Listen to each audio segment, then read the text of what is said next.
The diagnosis of diabetes is 17.9 million people are diagnosed.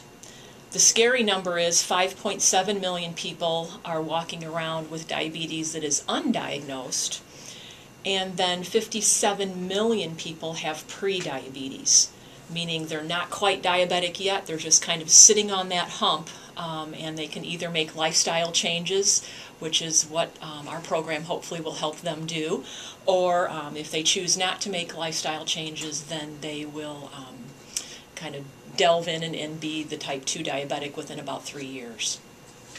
Well, some risk factors for prediabetes would be anybody that is over age 45. As we grow older, our bodies tend to process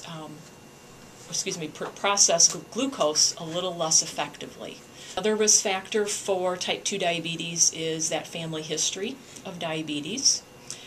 People who are overweight have an increased risk for development of type 2 diabetes. People who aren't active on a regular basis. There are certain racial and ethnic groups that are at higher risk for type 2 diabetes. Women who had gestational diabetes, again, are at higher risk for developing type 2 diabetes later in life.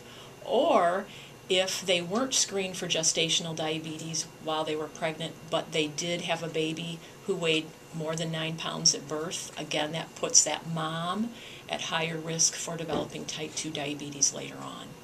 Well, a couple of ways that we prevent or delay the onset of type 2 diabetes would be making healthy lifestyle changes. We'll focus on changing your diet, increasing your fiber, decreasing portion sizes, focusing on low-fat food selection, increasing physical activity. Research out there is telling us that individuals who perform at least 150 minutes of physical activity a week equates to about 30 minutes of activity 5 to 6 days a week.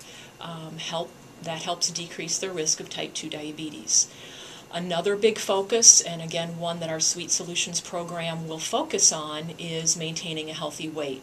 Again, 5 to 10% weight loss combined with 30 minutes of physical activity per day, research indicates produces a reduction in the progression of diabetes by 58% over a 3-year period. So that's pretty significant.